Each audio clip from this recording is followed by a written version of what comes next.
Hi everyone. This week's presentation titled Open and Free Internet According to the FCC.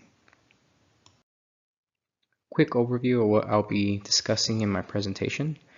The federal agency I chose to do my paper on is the Federal Communications Commission, and in particular their handling or involvement with the internet.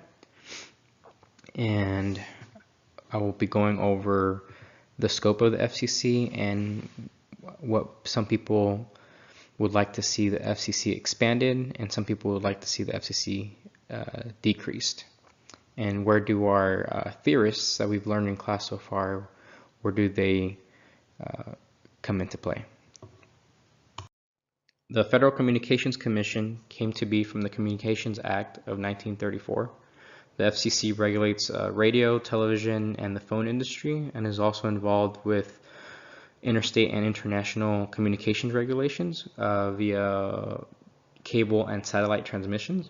I'm sure most of us have seen somewhere this FCC symbol on our cell phones, walkie-talkies, or anything any electronic device that uses a wireless transmission for communication. The FCC controls all those bandwidths and wavelengths, and currently, their leadership is Ajit Pai. He's been in the news a lot recently for talks about net neutrality and the role of government in either allowing an open market or being more regulatory and making sure that the internet is held open and free to a certain standard. So the internet. I'm not going to go too into depth because it's somewhat complicated, but essentially it's just a massive network of networks. The internet allows for billions and billions of computers to be connected globally with each other. And thanks to the internet, we're able to take online courses just like our MPA 510 class, and allows us the ability to post up our multimedia presentations. So if it wasn't for the internet, we wouldn't be able to do this. And it's we often take the internet for granted, when 15 years ago we wouldn't even have dreamed of being able to do all the wonderful things that we could do now with the internet and all the information that's out there and accessible at our fingertips. After talking to friends and family members about this issue, I got both sides in favor of expansion or decrease of the FCC. Those who favor the expansion of the FCC think that the FCC plays a vital role in regulating and maintaining a level playing field in the internet market, and forcing the internet service providers to treat all data on the web equally and not allow them to charge anybody more or less for accessing that data on the web. And also there's people who were in favor of decreasing the FCC and thought that they were trying to regulate something that they weren't intended to, and they were more in favor of the free open market viewpoint, in that the internet service providers will compete with each other, and they're not going to do anything that'll push customers away. So in essence, that the internet is going to stay the same no matter what, because the internet service providers aren't going to want to lose their loyal customers if they start doing anything shady or different than what's already expected from them. So here we have a little bit of Wilson's dichotomy and the separation of politics and administration.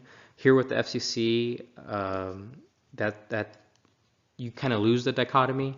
The FCC is influenced by whatever party is in office. With the Obama administration era, they implemented more net neutrality policies, while now with the Trump administration, they favor more of an open market policy viewpoint, which touches a little bit on Rivlin and in her essay about the decentralization of government and allowing a market model to take hold. And this is a very sensitive issue, and with anything that's sensitive like this, over time, different policies take hold and get adopted.